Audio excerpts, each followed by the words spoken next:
Hello, on se retrouve aujourd'hui pour une nouvelle vidéo. On se retrouve pour un tutoriel effet quartz sur pose américaine. Je vous ai demandé dans une précédente vidéo si vous souhaitez sur chablon ou sur capsule, et les capsules sont revenues beaucoup plus souvent. Quoi qu'il en soit, je vous referai certainement un tuto quartz sur chablon avec certainement un autre style, puisque la façon dont vous assemblez les décors, la façon dont vous faites le design peut changer d'une pose à l'autre. Cette pose, je l'ai réalisée sur modèle. Dans ce cas-là, j'avais besoin de modèle pour faire ce tutoriel. Il a fallu raccourcir ses ongles. D'ailleurs, je pense que c'est quelqu'un que je vais garder pour faire par exemple des tutos, renforcement, etc. Enfin, avec sa base, on peut faire tellement de choses. Des extensions sur chablon, ça doit être un plaisir sur ses ongles. Enfin, je sais déjà que voilà, juste cette pose, je me suis amusée. Ça m'a fait extrêmement plaisir d'ailleurs de travailler sur une telle longueur. Et c'est ce qui me plaît également avec les modèles, c'est que là, je ne travaille que sur du long. Je sais que vous aimez en général regarder les tutos aussi quand c'est hyper long, c'est hyper satisfaisant. Enfin, moi, j'aime énormément regarder ce type de vidéos. Donc, comme d'habitude, j'ai désinfecté les mains. J'ai repoussé les cuticules, je les ai soulevées, décollées de la plaque.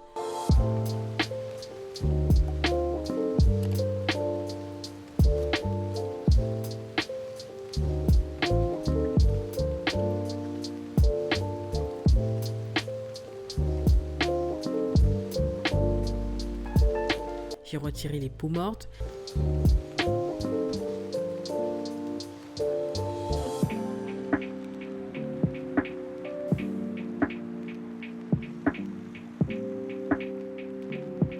J'ai préparé l'ongle naturel avec un grain doux, un grain 240.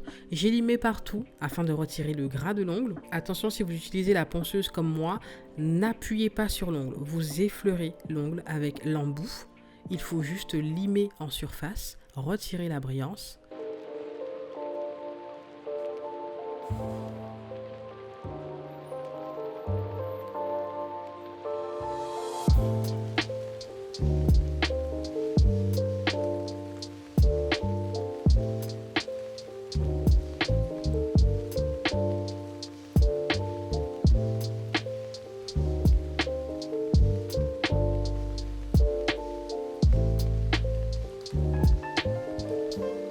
Ici, pour coller les capsules, donc bien évidemment, vous choisissez la bonne taille pour chaque ongle. Regardez bien ongle par ongle, main par main. Le majeur de la main droite peut ne pas être de la même taille que le majeur de la main gauche. Prenez bien ce temps. Il faut que la capsule englobe bien toute la surface, toute la plaque naturelle de l'ongle. Il faut qu'elle épouse bien près des cuticules.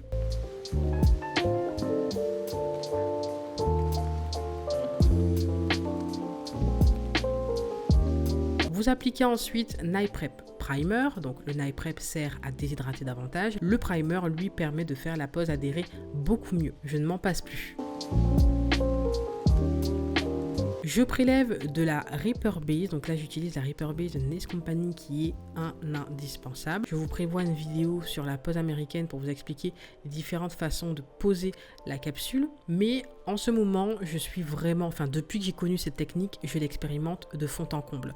Avant de pouvoir vous proposer un cours en ligne, une formation sur cette technique, moi il me faut absolument connaître tous les détails. Je regarde vraiment par exemple les repousses après plusieurs semaines, comment la pose vieillit, qu'est-ce qu'il faut privilégier, qu'est-ce qu'il ne faut plus faire, etc. Et au fur et à mesure des mois, au fur et à mesure de mes expériences, de ce que je constate, je réajuste le protocole. Il dépend également comme n'importe quelle pose de chaque personne. Alors je vous ai fait une vidéo sur les erreurs à ne pas faire au niveau des poses américaines. Je vous conseille d'aller la voir. Dans une des erreurs, il y a le fait de mettre trop de matière. Je parle du fait de mettre trop de matière au point que ça coule dans les cuticules et également au point que ça déborde en dessous. Pour ma part, je suis encore, il me semble que dans la vidéo je vous l'ai dit, mais je suis encore en train de me perfectionner sur ce point. En fait, si vous mettez un petit peu trop de matière ou alors si vous plaquez trop la capsule contre l'ongle, la matière dans la capsule va venir s'étaler un peu plus loin, donc vraiment sous l'ongle, la partie qui sera visible. Ça, on peut le rectifier par la suite en limant et ou en mettant la finition à la fin. Mais sachez que c'est un point à améliorer. Ce qui serait vraiment parfait avec cette technique, c'est qu'il n'y ait aucun surplus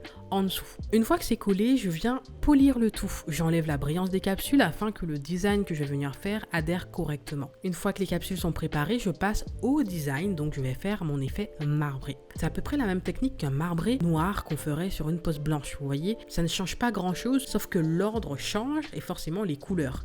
Ici, on va d'abord faire le marbré blanc. On va plus ou moins le flouter, à vous de modifier selon le rendu que vous souhaitez. Vous pouvez le fondre davantage, le faire un peu plus net. Donc moi j'ai fait les traits blancs avec un semi-permanent. Donc ici c'est la référence Edelweiss de Modelones. Ce sont des vernis que j'utilise pour mes nail art, pour faire des French, pour plein de choses, vous le remarquez dans les tutos. Ensuite je floute, et c'est dommage qu'on ne le voit pas en vidéo, je n'ai pas vu, mais je floute avec du cleaner dégraissant. Attention, ne prenez pas un cleaner qui contient de l'huile, prenez un cleaner dégraissant. Le but est qu'il y ait un liquide qui permet de flouter, de fondre ces traits. Vous faites les traits blancs avec un pinceau nail art, un pinceau liner, des traits par-ci par-là en diagonale, voilà.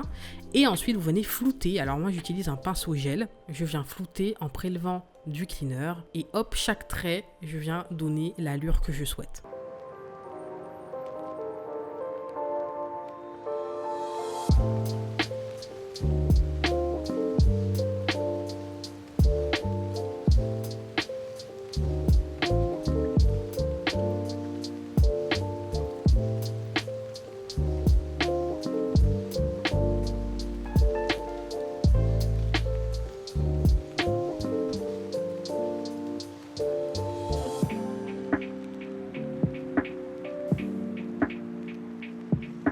Je mets à catalyser à chaque fois et par-dessus, j'applique une rubber base rose. Donc ici pour l'effet quartz, il faut le juste rose. Au départ, j'avais choisi un rose beaucoup trop bonbon, beaucoup trop vif. Et à contrario, il ne faut pas prendre une couleur trop fade, trop beige, trop marron. Heureusement, j'avais cette référence de Madame Glam qui m'a sauvée. Et là, c'était le rose parfait pour l'effet quartz. Je vous mettrai la ref en barre d'infos. J'ai appliqué cette rubber base en 2 couches. D'ailleurs, cette rubber base m'a été utile pour la couleur. Là, il fallait ce type de rose, mais aussi un rose translucide. C'est ce qui est bien avec les rubber bases colorées en général, c'est qu'elles sont translucides. Donc là, forcément, pour l'effet quartz, il fallait travailler en transparence. Vous pouvez mettre quelque chose d'un peu plus opaque, à vous de voir. Moi, j'aime bien l'effet quartz comme ça. Et cette rubber base m'a également servi pour durcir la capsule davantage. Étant donné que là, la capsule elle est longue, alors elle reste quand même solide, hein, sans rubber base, mais on vient rajouter de la solidité par-dessus. Là, on assure minimum 3 semaines de tenue, voire plus.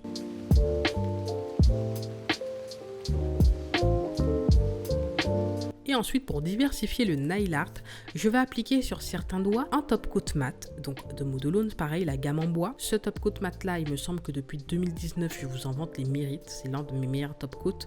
Vraiment, il devient mat instantanément sous la lampe. Pas besoin de dégraisser, il tient dans le temps, il est top. Et les autres doigts, bien évidemment, ils seront brillants.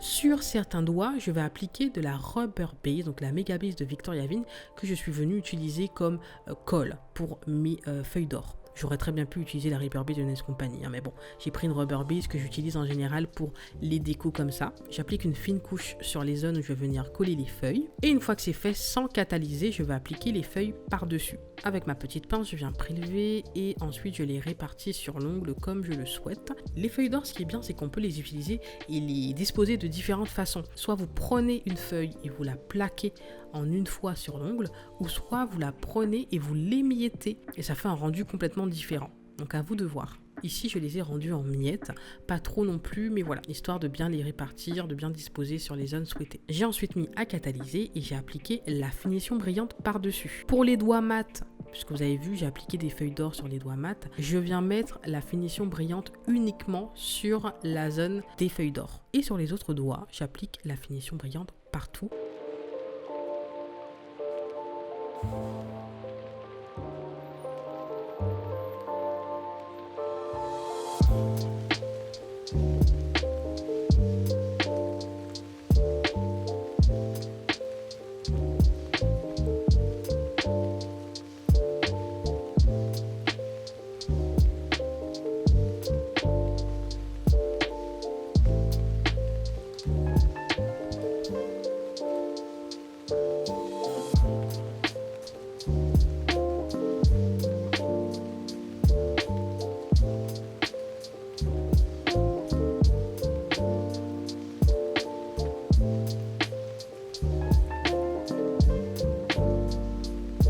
Merci pour cette vidéo, j'espère qu'elle vous a plu. N'hésitez pas à liker si c'est le cas, à commenter, ça me fait plaisir de vous lire, à vous abonner et à activer la cloche de notification pour ne rien rater des prochaines vidéos, à me rejoindre sur Instagram, c'est mjganounaise. On se dit à la prochaine, bye bye.